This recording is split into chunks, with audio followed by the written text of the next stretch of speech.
Senhor Deus chamou a você, discípulo de Jesus, você de qualquer idade, seguidor de Jesus, ovelha de Jesus, foi chamado para anunciar o Evangelho. A segunda observação que nós vemos aqui é a rejeição ao Evangelho. Quais os motivos e qual o modo que esses agiram assim? Nos versos 5 a 9, nós vimos essa mais os judeus ficaram com inveja, e aí a gente vê qual é a atitude que eles tiveram, né? Seria bom se a gente pudesse parar até no verso 4 e falar que a pregação do Evangelho deles foi um sucesso lá em Tessalônica, né? Mas não seria verdade. O fato é que o Evangelho, ele ofende, ele confronta aqueles que o rejeitam, porque precisam se reconhecer pecadores e se arrepender. Isso é ofensivo para muita gente. Isso atinge o orgulho, atinge a altivez daqueles que se enxergam melhores do que de fato são. Será que a gente pode dizer que alguém de nós é melhor diante de Deus? Diante de Deus, o Senhor Deus tem para dizer para nós que Ele olha para nós aqui na terra e envia algum justo? Nenhum sequer. Ninguém que faça o bem. Porque mesmo o nosso bem aparente, se distante de Deus, se no caminho de uma vida de rebelião contra Deus, a nossa aparente vontade é contaminada. Então, de fato, não há quem faça o bem. A parte de Deus, separada de Deus, qualquer bondade, aos olhos humanos, ela não tem valor. Alguns podem fazer até pensando que vão impressionar Deus com sua vontade, mas viver a parte, separado, indiferente, insubmisso a Jesus, a palavra de Deus, ao reinado de Deus, ao governo de Deus sobre nossas vidas, que Deus nos condena a uma vida afastada de Deus, uma vida longe de Deus, ou mesmo a morte em vida, a morte espiritual. Então, somente com uma vida rendida aos pés do Senhor é que nós temos a capacidade de fazer aquilo que realmente é agradável a Deus, porque Ele é que opera. É Deus que efetua tanto o querer quanto o agir, o efetuar, operar. Nós não somos Deus.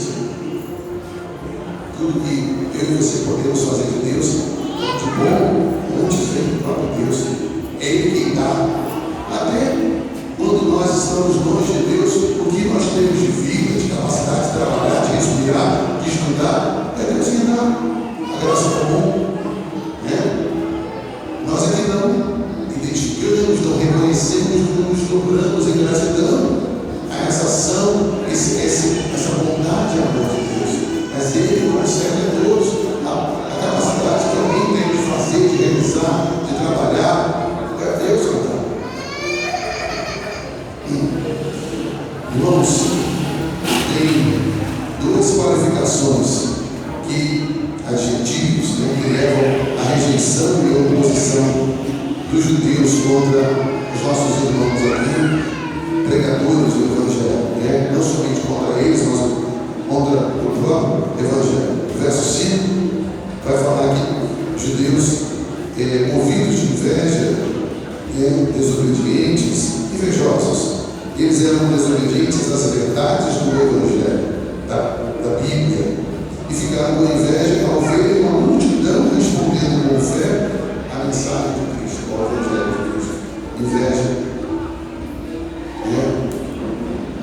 o lugar de autoridade, de influência, de proeminência, de destaque diante daqueles que vinham visitar, vinham ali para estudar, e muitos deles estavam no lugar de liderança, de ensino, de algum destaque mesmo, e eles não estavam preocupados com se as pessoas estavam se rendendo e respondendo afirmativamente a Cristo, ao Messias. Estavam incomodados com a concorrência. Agora, esses que estão anunciando o Jesus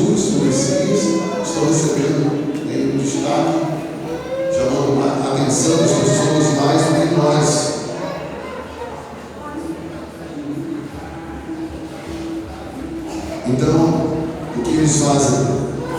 Eles usam uma estratégia que a gente vê se repetir ainda hoje, causar confusão e perseguição religiosa e, por vezes, política. Hoje ainda vemos artifícios de legislações sendo limitadas ou mexidas para alcançar, para limitar, para embarrear, restringir a pregação do Evangelho, o anúncio do Evangelho, o anúncio da mensagem de Cristo que afirma e aponta o homem em seu pecado, chamando o homem à conversão. Eu lembro, e recentemente nós comentávamos aqui, quando nós vemos avançar algumas leis em que a prática sexual, homossexual, ela tem, obviamente, tem o seu lugar de reconhecimento diante do mundo, e quando alguém se acha sendo constrangido, discriminado, a lei igual a isso é racismo hoje em dia, se você tratar com alguém como homossexual de uma maneira que considere um constrangimento, uma discriminação, você pode receber uma condenação semelhante, próxima ao racismo ou igual ao racismo. E nós vemos que a maneira como as coisas caminharam, você se sente, você tem uma possibilidade real de afirmar que a imoralidade sexual, que inclui o homossexualismo, a prática do homossexualismo, ela é pecado. E sendo vivida de forma entrega ao homossexualismo, a vida de prática homossexual, ela é condenada diante de Deus e, por esta razão, leva o homem ao inferno, a separação espiritual de Deus. Então, não é difícil, já aconteceu de pessoas serem processadas por estarem falando contra o homossexualismo, chamando de condenados, o que for, mas os argumentos são os mais variados. E nós vamos ver o avanço, assim como aqui está citando, trazendo os judeus foram fazer reclamação às autoridades, usaram uma argumentação para enquadrar o que os discípulos estavam pregando como um crime político também. Estavam confrontando ou rivalizando com a autoridade do soberano, estavam anunciando sobre o rei Jesus, sobre o Cristo, que é rei. Então, eles estrategicamente, diabolicamente, usando recursos legais para silenciar, para perseguir a igreja do Senhor. Então, isso é algo lá atrás, não tem novidade. E você e eu veremos provavelmente avançar no nosso país a perseguição religiosa que nós não tínhamos até então. Nós veremos avançar e fechar esse círculo para a pregação do verdadeiro Evangelho. E o que nós vimos acontecer, os piores homens que puderam encontrar os judeus chamaram para causar confusão e perseguição. Parece que Paulo e sua equipe estavam hospedados na casa de Jason. Talvez ali fosse um ponto de pregação ou um local da nova congregação. Então eles entraram na casa de Jason e, como não encontraram os discípulos, os apóstolos, os discípulos, e levaram Jason e outros crentes que estavam lá na casa dele, levaram as autoridades. E olha a acusação que eles fizeram: estes que têm alvoroçado o mundo chegaram também aqui, que Jason, os pais de Jason recolheu, e todos esses procedem contra os decretos de César, dizendo que há outro rei, Jesus. Então a acusação ganha essa dimensão que falamos, dimensão política. Os cristãos são acusados de não seguir decretos e ter Jesus como único rei e não César. Isso incomodou, gerando um alvoroço na população e nas autoridades. O verso 9 nos informa que as autoridades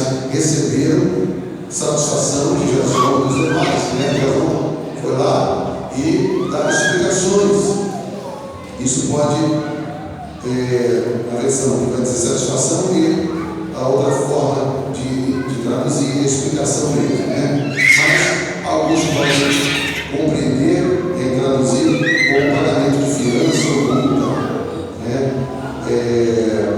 O que seria um desdobramento de julgamento que teria acontecido contra eles. Queridos, ainda vemos e vamos ver cada vez mais a rejeição do Evangelho se traduzir em acusações falsas, perseguição político-religiosas, né? Nós, desde a época da pandemia, quantos tentaram cercear para que o Evangelho não fosse pregado, as igrejas não fossem abertas, mesmo tendo suavizado a intensidade que as coisas estavam, queriam refrear o quanto antes, lugares em menos utilidade era permitido que funcionasse e impediam que os templos fossem abertos. É claro que é uma maneira de levar a insegurança às pessoas que careciam da palavra de esperança, a palavra de vida que o Evangelho tinha. Quantos, inclusive, tiveram sua fé enfraquecida? Não sei se já viram com alguma caminhada complicada, mas há relatos, há pesquisas que apontam que houve um percentual de pessoas que, depois do período de reclusão, que foi trabalhada, que foi construída, certamente não mentes, não cabeças que tinham um pensamento do Evangelho, pensamento do Reino de Deus, e levaram as igrejas a fecharem. Muitos cristãos não voltaram. A igreja foi voltando às atividades, às reuniões, e muitos não voltaram. Muitos voltaram de forma meia lá, meia cá, e outros foram aos pouquinhos parando por completo. É claro que a gente entende que a importância de estar juntos, isso pode trazer uma lição para nós, da importância do estar junto, porque na palavra de Deus há a orientação de não deixar de congregar, Hebreus 10, 24, 25 e outros textos mais, que falam dos benefícios espirituais de estarmos nos reunindo como igreja do Senhor. Então, quando você tem meses e meses em que não se podia estar junto, a gente pensou que as transmissões eram a igreja reunida. Não é. Não pode substituir a comunhão por uma transmissão. Você pode estar num momento em que você está enfermo, que você está trabalhando, está numa viagem dentro de uma igreja aberta, você se beneficiar de assistir uma transmissão, ou mesmo um culto gravado, e você ver que a mensagem para ser fortalecida. Agora, você dizer que você está congregando, que está vivendo como igreja do Senhor, não participando, tendo a dinâmica da comunhão do corpo de Cristo, do pertencer a uma família espiritual, porque você está vivendo isso em casa, assistindo transmissões, assistindo cultos, não é coisa. E parte do resultado é o tanto de pessoas que não voltaram. Sua casa transformou-se, podemos enxergar um pouco essa imagem, ver o lugar falando, ou está muito enfraquecido. Espero em Deus que muitos ainda retornem e estejam vivendo um momento temporário de fraqueza, de enfraquecimento, mas possam voltar. Mas é para nós um alerta de que as perseguições elas são bem questionadas. Certamente a importância do congregar, o inimigo que conhece maior do que muitos, mais do que muitos de nós cristãos. E ao atingir a igreja dessa maneira, ele foi muito eficaz no seu propósito de causar destruição, causar malefícios espirituais na vida de homens e mulheres que ele deseja alcançar, mantendo preso junto dele, mantendo longe de Deus apenas. Mas, irmãos, a reunião dos crentes era a primeira coisa que acontecia após a conversão. A reunião É a reunião que constitui, que vem formar a igreja. Ninguém, já falamos isso, ninguém é igreja sozinho. Nós somos membros da igreja. Precisamos do ajuntamento, da reunião, do culto e da liberdade para a gente fazer isso, né? Para que esse culto, esses encontros aconteçam, é preciso que tenha liberdade. Os que rejeitam o Evangelho e perseguem a igreja ainda agem por desobediência hoje também, né? Desobediência ao Evangelho, ao Deus do Evangelho, e a inveja de não ter algo parecido com isso em suas vidas, ou mesmo rebelião para com Deus. Que Deus tenha misericórdia dos que avançam, perseguindo a igreja do Senhor, que possamos conseguir manter a nossa comunhão, a nossa fé, e orando para que o Senhor nos dê oportunidade, tá? Em toda circunstância, estamos anunciando a salvação, mesmo aqueles que agem contra a igreja do Senhor, contra nós. Sabemos que há a cegueira espiritual. A nossa luta não é contra pessoas, por mais que sejam pessoas que agem nos perseguindo, mas há uma força, há um trabalho, há um reino de trevas, né? Com Satanás do comando e os espíritos malignos também trabalhando junto para impulsionar, para influenciar, para que esses caminhem em oposição ao Evangelho, cegando muitas vezes homens e mulheres, né? Então, nossa oração é que seus olhos sejam abertos, para que eles venham enxergar de fato o Deus, o único Deus que pode dar vida plena e abundante. A última reflexão é nos versos finais a respeito de a rejeição com a fé. Entre esses dois, a igreja avança. Mesmo em meio à rejeição, mesmo em meio ao não reconhecimento do Evangelho, nós vemos também pessoas sendo alcançadas. E é assim que nós avançamos, não é? Não é sempre que ao anunciar o Evangelho nós veremos conversão, sabemos disso, mas que haja em você e nós, como igreja do Senhor, a fidelidade, porque em persistir, em falar constantemente as oportunidades que surgirem diante de nós, é assim que nós vemos pessoas sendo rendidas. Se você achar, mas eu não vou falar, eu não vou comunicar, ele já sabe, ela já sabe, alguém vai falar, e aí oportunidades são perdidas. Então sabe o que Deus está, como Deus está trabalhando na vida daquela que está junto de você, e que ao ouvir a sua palavra em si, a partir da sua oração, da nossa oração e da nossa fidelidade em comunicar, dar oportunidade nas circunstâncias que o Senhor Deus nos permitir, o Senhor Deus Ele realizar a transformação, Ele que converte, Ele que muda o coração, Ele que dá um coração novo a alguém que, ouvindo o Evangelho, se rende a Jesus. A minha e a sua parte é falar com fidelidade, falar das oportunidades que surgiram. E é o que nós vimos aqui, mesmo diante da perseguição constante em Tessalônica, Paulo e Silas, eles vão para a cidade vizinha, diante daquilo que nós vimos acontecer, essa perseguição, que é cerca de 72 quilômetros, eles vão para essa cidade, talvez saindo da estrada principal para evitar o desenvolvimento do Evangelho, e lá Paulo e seus amigos vão para a sinagoga, pregam o Evangelho de Jesus, do mesmo modo que fizeram em Tessalônica, mas a reação, olha a diferença. A reação foi diferente, a reação inicial foi diferente. Ao invés de arrumarem confusão, eles examinaram as Escrituras, os irmãos lá dessa cidade de Bereia, eles examinavam a palavra de Deus todos os dias para ver se aquilo que Paulo estava anunciando, Paulo e seus companheiros estavam falando, era de fato condizente, estava coerente com o que a palavra de Deus dizia. Eles falavam sobre o Messias, falavam a respeito do que era predito pelo Messias, que Jesus cumpria as profecias. Eu imagino que eles iam lá conferir para ver se batia tudo que eles estavam falando. De fato, Irmãos, e é um exemplo para nós também.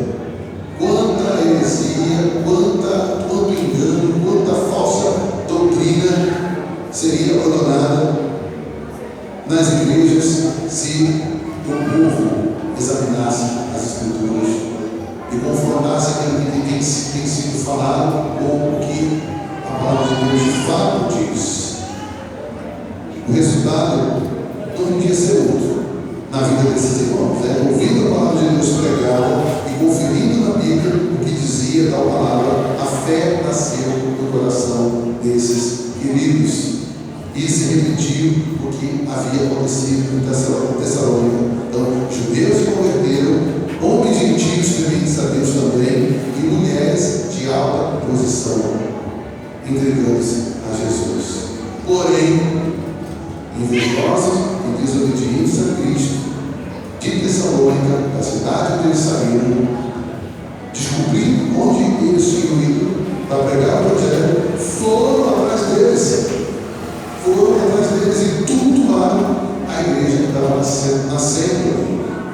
Em 1 Tessalonicenses 2,18, Paulo escreve nessa carta que tentou visitar a igreja de Tessalônica por 2 vezes, mas que Satanás o havia impedido.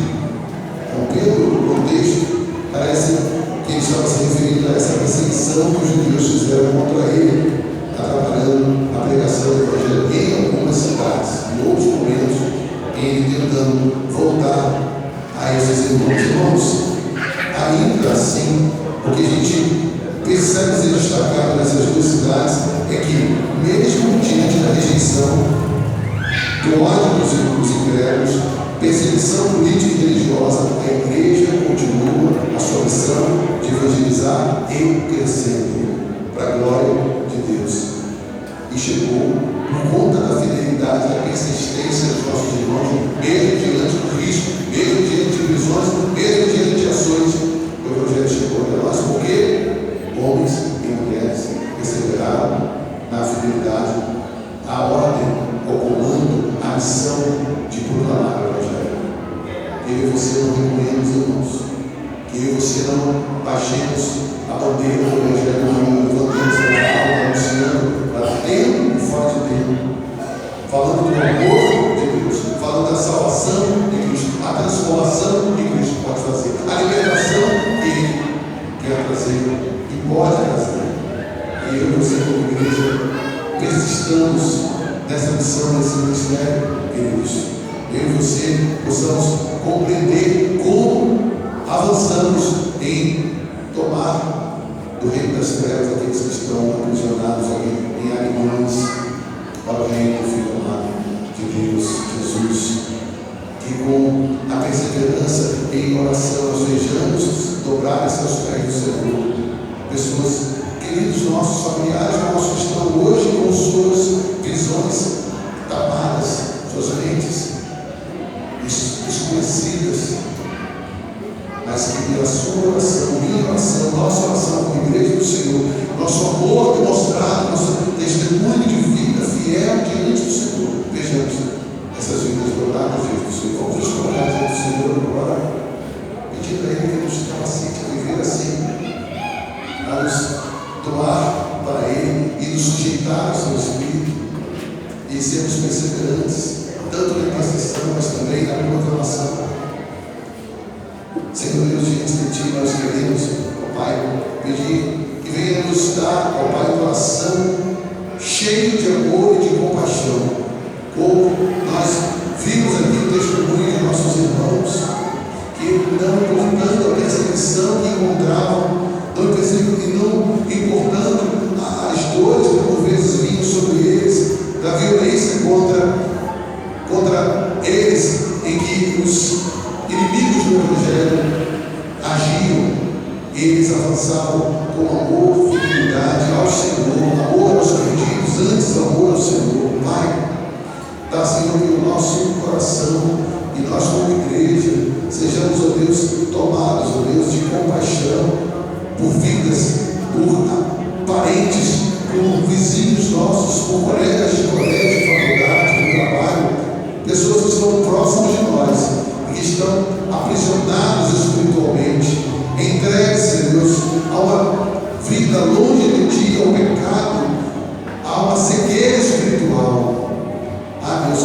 amor seja transbordante sobre nós, transbordante em favor dessas vidas, transbordantes de amor ao Senhor, que se mostre a Deus numa vida, que transpire, que exale a tua presença, exale, Senhor, a imagem de Cristo, o caráter de Cristo, o caráter amoroso, misericordioso, compassivo, bondoso, cheio de alegria. Que a direção do Senhor, Pai, nos conduza à obediência, à fidelidade, à santidade. Ó Deus, que nosso lar venha testemunhar a obra do Senhor, a obra santificadora. Que nossos filhos sejam conduzidos a Cristo por meio da nossa obediência, instruídos em evangelizar, em falar do teu amor, falar da tua palavra a eles. Que eles sejam ganhos, ó Pai, que eles sejam transformados, convertidos pelo Senhor, por meio da nossa fiel pregação, proclamação, discipulado.